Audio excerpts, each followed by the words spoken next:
Alrighty, everybody, welcome to another edition of WCW 2004 as we're continuing on the road to Showdown in the Sun, as it's time for another Nitro, and we start off with some pre-show matches, and a pre-show match that had terrible wrestling and non-existent crowd heat. Jordan Cole and Angel Fox defeated Amber O'Neil and Allison Danger from our developmental territory in 10:09 when Angel Fox pinned Amber O'Neil with the Angel Snap. This gets a 55, which is actually shockingly good.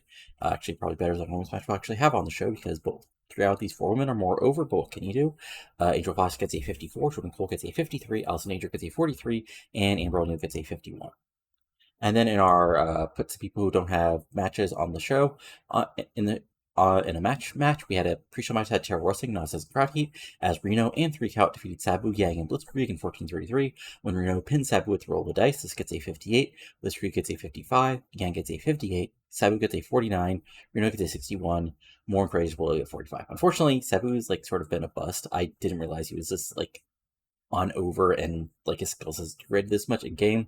So what can you do? Anyway, start off the show with both first, just putting over the huge main event tonight of Bill Goldberg taking on Kanyon, and not only a huge match did he, just a huge match in general, but a huge setup match for the big 6-man match at Showdown in the Sun that'll determine the number 1 contender. Then we go basically to a segment where we have Eddie Guerrero being interviewed. We're basically sort of the fact that, you can see whatever you want, but the truth is, he's not afraid of him. He's beat him before for the world title. He can beat him again. It's true, Vamp, you did a lot of Mexico, but that was then. This is now. And Guerrero family deals mean that I'll whip your ass from one side of the Mexico to the other and prove that this title on my waist essay means I'm the best wrestler in the world, as there's than you, your buddies in Deadpool, or anybody else can do about it. So learn to love it. This gets an 84. Again, only 4 minutes, so solid stuff, and just sort of builds up the the main event match we got for Showdown in the Sun. Then we go to our opening match, which is unfortunately about as bad as I thought it was. As an abysmal match, Nikita Kalt defeated Beth Phoenix in 441 by submission. This gets a 38. Kalt gets a 53. Phoenix gets a 44. Why was this so bad?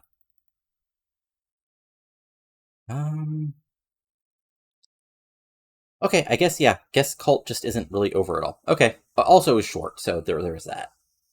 Anyway, Kalt celebrates afterwards to a 64, and that's where that match was that bad.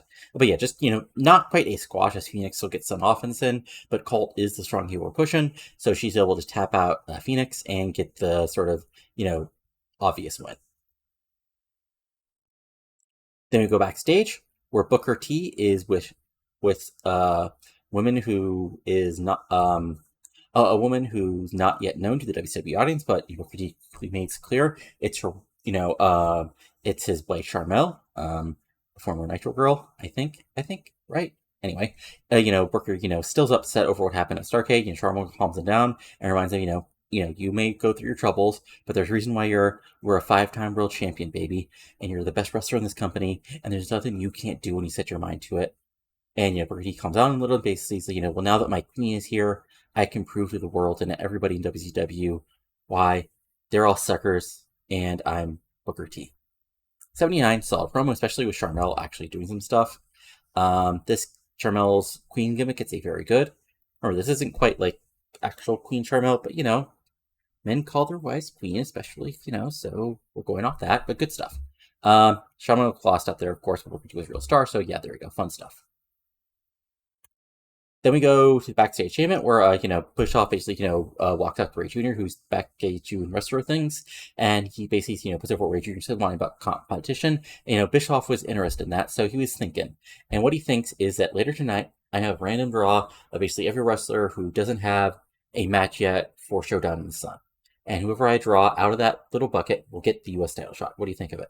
Rey Jr. says, that's fine with me. I said I want a competition, so I'll face whoever you put in front of me, because I'm proud to wrestle in front of the fans and prove I'm the best. I deserve this United States title.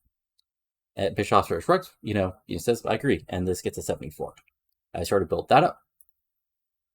And then we have a Jonathan Toro in ring who comes down with Elizabeth Canellis. And, in his television title, he does a quick promo. He says, he's glad that TEW title is back on Nitro where it belongs. And, the officials have told him he has a competitor. So bring out the next victim of the Roman Legion. And we'll just have to admit that the Roman Legion rules this company. out comes Jack Evans of all people, as he's getting a TV title shot as we move over to the actual match. But the promo itself got a 52. Good stuff. Not the greatest thing, but we're building up Toro as a guy actually on Nitro, as opposed to just having random matches on Saturday night. And then in about that didn't have much heat in terrible wrestling. Jonathan Toro defeated Jack Evans 756 by pinfall as Toro makes defense number 4 of his World TV title. He gets a 63. Toro gets a 46. Jack Evans gets a 67. Unfortunately, it didn't click, but still not a terrible match actually considering. Toro's, we're still building at Toro. And Evans can eat the pin. But back and forth match, Evans did his fine stuff. Toro overpowers him and eventually gets the pinfall victory to retain the TV title. But of course, because Jonathan Toro and Roman Legion are not nice people, there's a 3-on-1 beatdown of the Roman Legion on Toro, on Jack Evans until Teddy Hart tries to make the save. He also gets beat down as Roman Legion stands tall as we win the segment, which gets a 51. Then we go backstage. Where basically Noble's talking about how he's cleaned out the division. There's nobody else to face him as he's, take care of every pretender to his crown. And then Bischoff walks up and says, "Oh boy, I got a busy night." Anyway, it's true you've been successful at Hook or Crook, and then he looks at Ebony. But there is a former cruiserweight champion and a legend in this business that you haven't faced so far. But he's not here tonight. But just look at TV screen, and you'll see who it is. And there's a video highlighting the aspects and greatness of one Jushin Thunder Liger. Crowd pops for that. And cut back to Noble, who's shocked, and he basically says, "This is fine, no problem. I will pay that just like it with all the others." And that officially makes it for Showdown in the Sun. That for the Cruiserweight title is going to be Jushin Liger taking on Jamie Noble for the title.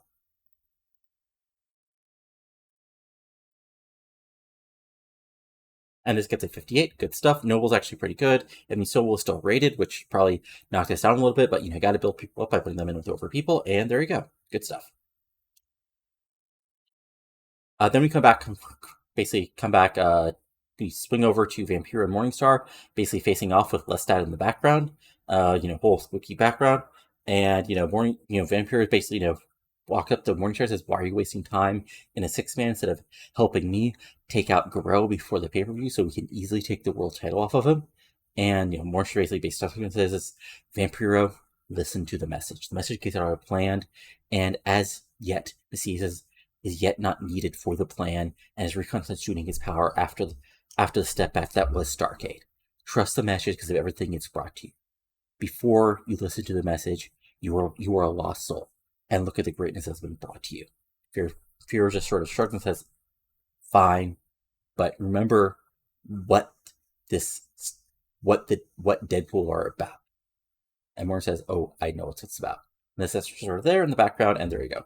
93, really good stuff, and sort of, builds some tension in Deadpool and puts over, Morningstar has his big 6-man for the world number 1 contendership, and Vampiro, of course, has the world title shot. And then in about that great heat and good wrestling, we have the big tag team match, and this is a really good back and forth match. Really, just high flying. Kidman Storm were healed, but they're still really good wrestlers. Styles and are at Eric Harris, of course. Styles and Eric Harris, and they just go back and forth, just completely. Kidman Storm do cheat. April Hunter distracts. There's some comebacks, but there's a babyface comeback. But in the end, in a completely clean victory, Lance Storm's able to, roll through AJ Styles, roll him up, maybe hold the tights a little, but get the mostly clean pinfall on Styles to win the World Tag Team titles in 13:51. As the match itself gets an 81, Lance Storm gets a 75, Billy Kidman gets an 85, AJ Styles gets an 87, Eric Harris gets a 78. As the just basically put out the story that, Air Raid, basically sort of got, not exactly tricked, but, talked into, defending the tag titles as early, after going through the grueling Assault on Anarchy match, and Kidman and Storm were able to take advantage like opportunists and win the tag titles. Like I said, overall, all the match gets an 81. Rhodes was weak at the announcing desk, which is not surprising considering the type of match. But yeah, really good stuff, especially AJ Styles gets an 87. You guys know what's happening soon. And the post-match, Kidman and Storm and April Hunter all celebrate their newly won tag team gold as the crowd boos, because of course they do. And then we go backstage where Kanyon is with Ric Flair, and basically, he's with Flair, and he says, "Okay." And Kanyon's like, "Look, I know nobody's better than me. You know nobody's better than me. Ray's like, yeah, right, totally. You're the man. You're the man. You're the new man. And he's like, but these idiots out there in the crowd, nobody will believe I actually deserve it if everybody runs out and home. So I'm out there, I'm going to face Goldberg, and I'm going to whoop his ass on my own with nobody but myself. Because I'm going to prove not even Goldberg's better than Kanyon. Which I was like, totally boss, totally. And then Thor walks away, and Kanyon continues hyping himself up. This gets 74 because it's just a quick promo between them both. And then in a decent match, Mike Awesome kills Dustin Rhodes in 61 by pinfall with an Awesome Bomb. This gets a 66. Mike Awesome gets a 77. Dustin Rhodes gets a 65. And I mean, honestly, this is just like Rhodes gets a little bit of a initial setup of victory, but in the end, Dustin Rhodes is a guy sort of on his way down, and Mike Awesome is Mike Awesome, part of like a rising heel group, and he just gets to kill Dustin in 6 minutes. This gets a 66, like I said. Awesome gets a 77. Rhodes gets a 65. There's no storyline, so that hurt the match, but it is what it is. Then Awesome celebrates afterwards to a 69. So solid stuff. And then in our big 6-man match, a superb match, Jeff Hardy and Palumbo and O'Hare defeat Shane Helms, Cash, and Morningstar in 14:52 when Jeff Hardy pinned Cash with a Swanton Bomb. So again, this is a awesome back and forth, high impact, high style. I sort of imagine the new WCW style, especially with these guys, sort of a not quite TNA X Division all out spots match, but basically the best aspects of the sort of Hardy's Edge and Christian era of the early 2000s and the angle. Basically the SmackDown 6 era, maybe turned down just a little bit, so not everybody has neck injuries all the time. But this is back and forth. Cash does itself ably, but in the end, all people who are actually part of the big 6-man number 1 contendership match all start brawling each other. That allows Hardy to hit the Whisper in the Wind, go up top, hit the Swanton Bomb on Cash, and get the pinfall victory. Like I said, this gets an 80, Hardy gets an 85, Palumbo gets a 90, O'Hare gets a 93, Morningstar gets an 87, Cash gets a 67, Helms gets a 66. Hudson and Rose were pretty weak at the Yikes. At a certain point, I might have to just change the clear container just so I have somebody better at the announcing desk. Is there really anything else that was bad about this? Let's see here. Okay, so inconsistency a little bit, but no, mainly, yeah, okay. Still got an 80, which is a really good thing. And then post-match, we have a post-match brawl as all 4 people who are in the number 1 contenders match at Showdown in the Sun continue to brawl. And this gets an 81, as it's just everybody brawling for a few minutes until WCW officials break it up. Then we go backstage, where basically Bischoff is with Rey in his office. He has a little tumbler, and he pulls out a name, and he reads it out, and he sort of looks disappointed and says, Elix Skipper. And Rey smiles on his messages. Hey, I'm fine facing off with the competitor and giving him a shot of the U.S. title that he would have not gotten afterwards. But Bischoff's like, okay, yeah, that's cool, but just to make sure, you're not going to get away with an easy match, I want him to face somebody next week on Nitro. Matter of fact, your buddy Alex Wright. He'll face him next week on Nitro. And if he doesn't win that match, he doesn't get the title shot. Ray's like, what? You just gave him, but I didn't. I said some competition. He needs to prove himself he's actually competition. Ray's like, fine. I mean, whatever. I'll face him. I'll face Alex if Alex wins. I'll face whoever. I want to defend the title against who deserves it. But for right now, this gets a 66. But for right now, the match at Showdown in the Sun is Rey Mysterio Jr. versus Elix Skipper for the U.S. title.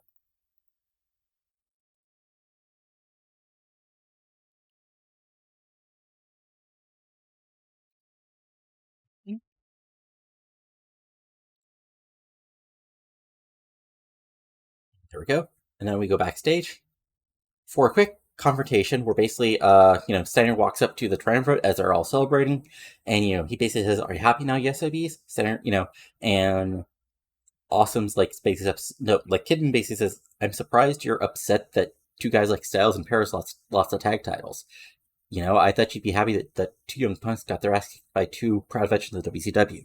Steiner says, he doesn't care about those 2 punks, but he does care about a trio of bitches who whine and complain of all the times they got held down. Really, they were just little whiny assholes who couldn't get it done in the ring. And then Awesome steps up and says, I couldn't get it done in the ring. How about maybe WCW was too afraid to put me in the ring with somebody like you when I ruined their little stories they had going on. Sign for a first best. Oh, you think I was never scared to face you just because you think you're from the land of extremes? I'll suplex your ass from one side of this ring to the other, and they sort of face off for a minute before we go to the main event. And Kidman has given this a steal, unfortunately. 77, still solid stuff to really build things up. And then our main event, which gets an 82, which not quite as good as I thought it would be. 94-94. I guess, yeah, luck psychology, okay. Interesting. Anyway, an exceptional match. Bill Goldberg defeated Kanyon 14-52 by pinfall to jackhammer. During the match, Jeff Jarrett and Shane Douglas still came in and interfered, but Goldberg, so he fought them off. Kanyon hit the cannon cutter, but Goldberg kicked out. And eventually, Goldberg wiped out basically everybody. Hit the spear, hit the jackhammer right in the middle of the ring on Kanyon. 1, 2, 3. Gets the 82. And like a psychology, not as selling. Better color commentary. Yeah, okay, interesting. And I just want to see if there's anything else in the dirt sheet that, lack of psychology, lack of selling. Okay, yeah. Honestly, after this week, I just might have to, fix Hudson and, either replace Hudson and Rhodes or find somebody better or do something about, this team. Because, they might be actually hurting my main events here. Anyway, this gets an 82, so I'm still really a good match, as both Kanyon and Goldberg got 94. And post-match, we have a big old, thing here, as basically we have what happened basically is Kanyon blows up at Jarrett and Douglas saying, "What the hell? I didn't want anybody to come out." Douglas like, "Nobody told us." And then Flair comes down with a young woman on his arm, and basically Flair says, "Look, I got distracted with a friend, and so I didn't get a chance to tell Jefferson, but it's no big deal. Everything's cool. Goldberg got lucky. In the 6-way, you'll totally kick his ass. No worries, Horseman will be here for you." But Jared will step and says, basically, "Look, you were losing. We were helping you out. Yeah, it didn't happen, but you would have got your ass kicked sooner." Ken then says, "Oh, you do so much better against Goldberg, guys." Flair comes, look. We all gotta stick together, guys, okay? Look, we got everybody coming in from all sides on us. We got those young kids trying to take our spots. We got guys like Goldberg. We got weirdos over there like Deadpool. But the Horsemen have to stick together and remind everybody we're the greatest group in the history of the sport. Woo! And if we aren't doing this together, we'll fall apart. And plus, Scotty here, she has some friends she wants to part with. So Flair basically calms everybody down, looks at everybody's fine. But as the show closes, everybody's still looking at everybody a little bit warily. As we finish things out with a 97.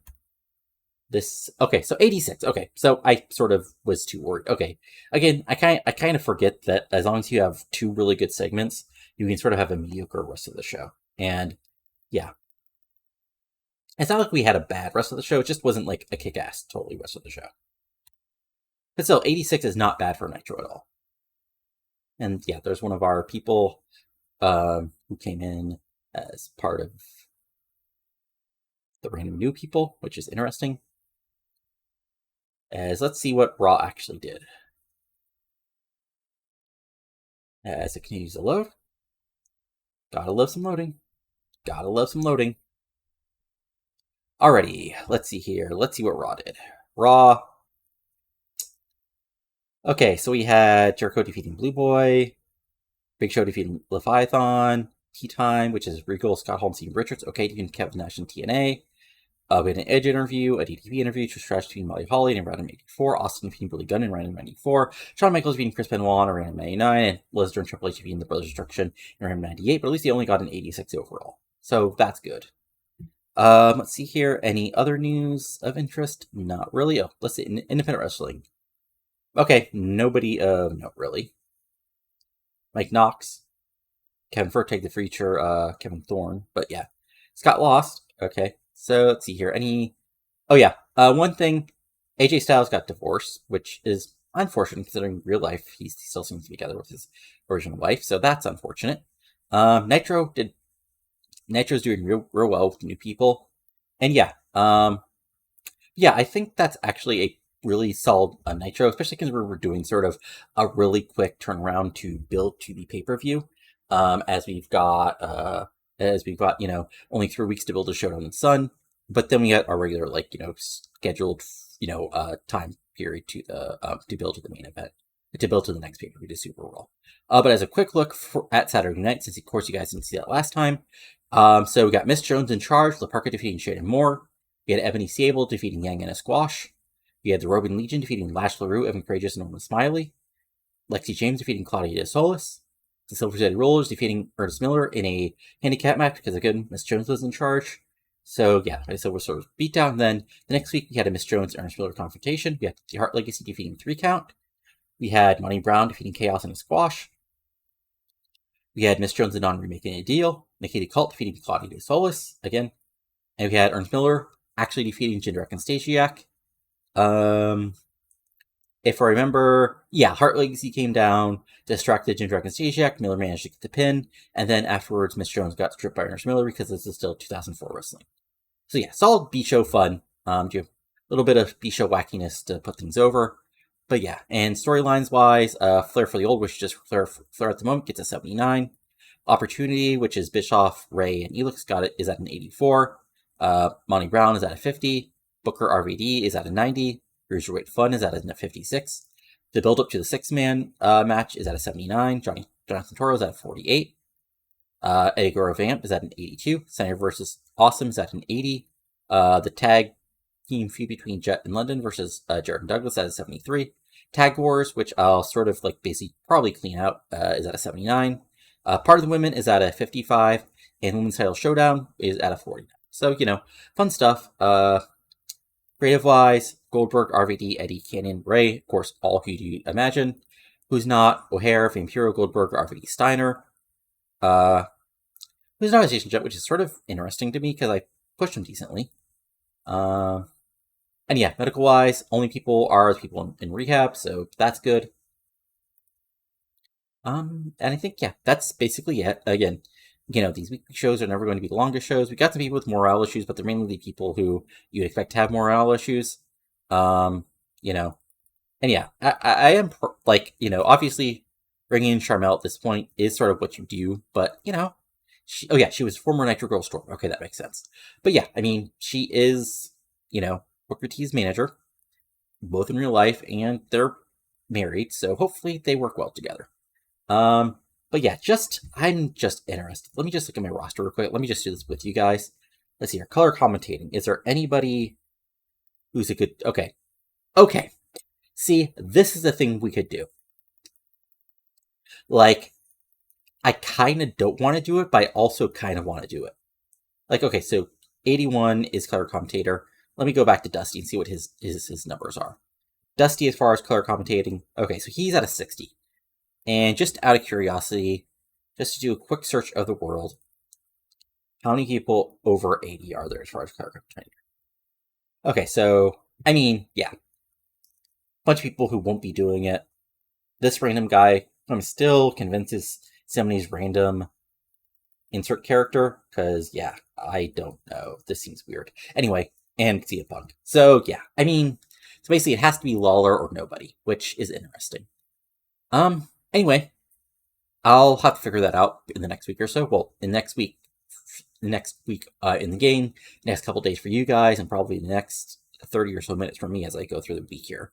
But regardless, if you enjoyed this, go ahead and give it a like. Comment below what you're enjoying and not enjoying, and subscribe to the channel for lots of TEW 2020 content.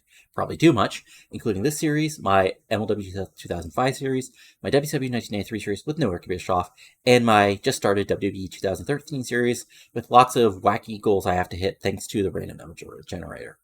That's it for now, so talk to you later, and adios. Have a good one.